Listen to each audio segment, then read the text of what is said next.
Olá, irmãs! Mais uma vez a missionária Gisele Lourenço, do canal Florescendo no Dia a Dia, um oferecimento também do Unidas pela Teologia. Estamos numa série de devocionais, Vitamina C, do Deus Vivo, para você contra o coronavírus. Falamos no nosso primeiro devocional, que foi na terça-feira, que a vontade de Deus é que você volte às Escrituras e possa então conhecer a vontade dele para a sua vida. Não perca tempo.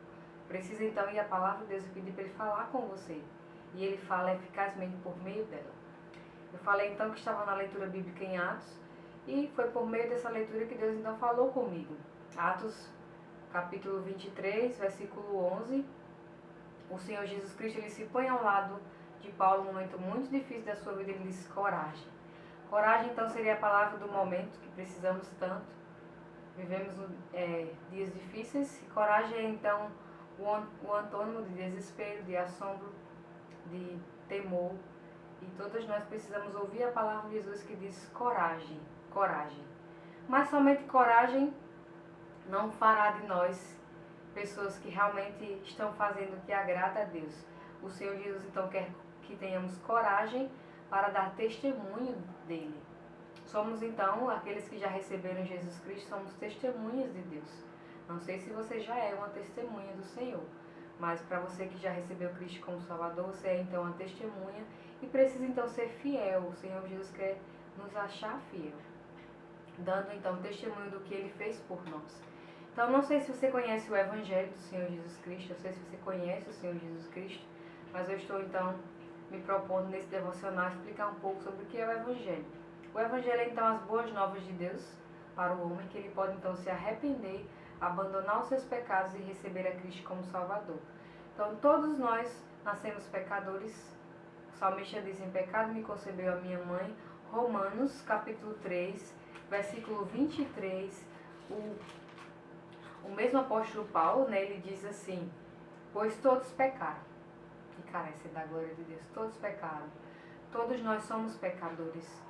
E o que é pecado? Eu sempre explico para as crianças assim: pecado é o mal que reside em cada um de nós. Sabemos que não é necessário ensinar uma criança a fazer o que é ruim. Ela já nasce então com uma inclinação para o mal. Egoísta, quer satisfazer as suas vontades, birrenta, ela briga com seus colegas. Nenhum pai ensina isso ao seu filho. Ele já tem uma orientação, porque ele tem um mal residente dentro dele. Pecado descreve não somente o que fazemos, pecado é o que nós somos, é a nossa identidade. É tanto que é muito difícil encontrarmos pessoas boas, que façam algumas boas ações. A gente então fica espantado com algumas atitudes de pessoas, como por exemplo, se você encontrar $1 milhão, você então devolver ou procurar devolver o dono. É difícil encontrarmos pessoas honestas e bondosas. Então, quando nós nos deparamos com pessoas que têm traços assim, nós então ficamos espantados. Então, é possível sim que alguém desenvolva uma virtude em uma determinada área, mas é impossível que ela passe o dia todo sem pecar, sem ter um pensamento errado, sem ter um desejo mau no coração. Então, o pecado ele não somente descreve o que nós fazemos, mas o que nós somos. E todos nós somos pecadores, todos nós temos uma propensão para fazer o que é mal. É muito mais fácil fazer o que é mal do que o que é bom. Então o mal reside dentro de nós. Então, quando foi que isso aconteceu? Foi no Jardim do Éden, quando Deus criou homem e mulher, deu uma ordem para eles e eles desobedeceram essa ordem. Ele então, comendo do fruto que Deus disse que não deveria comer, o homem então passou a pecar contra Deus.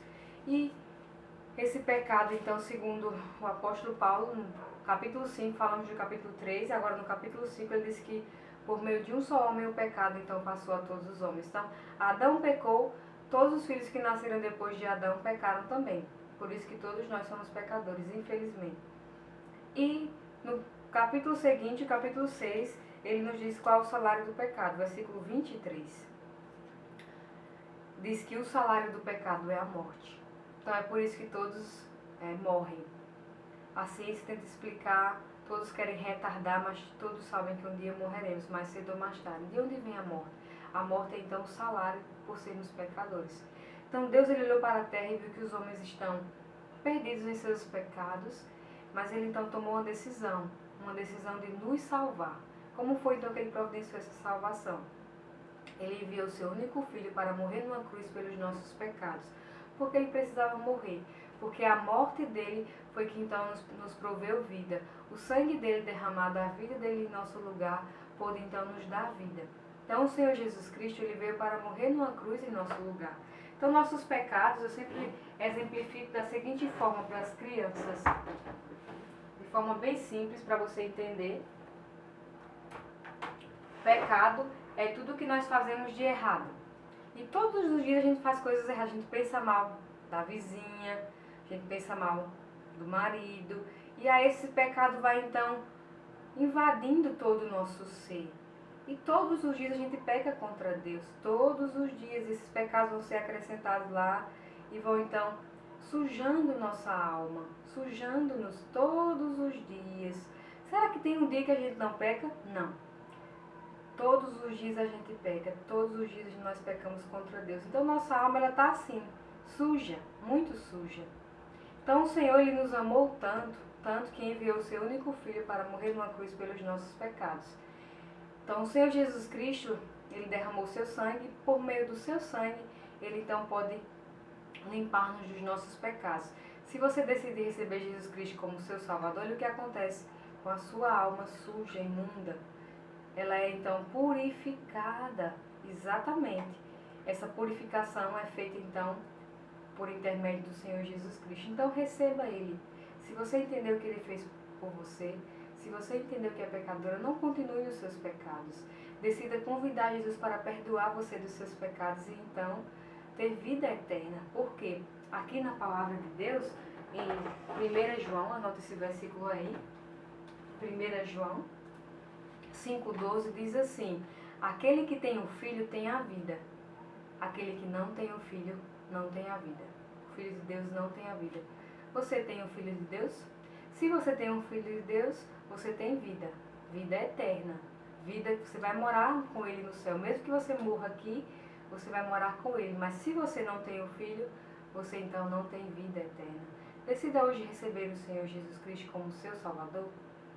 Se então desejar falar comigo, você pode então me procurar no WhatsApp com o DDD 84, o número é 99818-5357. Eu vou então lhe explicar como é que você faz para receber o Senhor Jesus Cristo como seu Salvador. Que Deus te abençoe.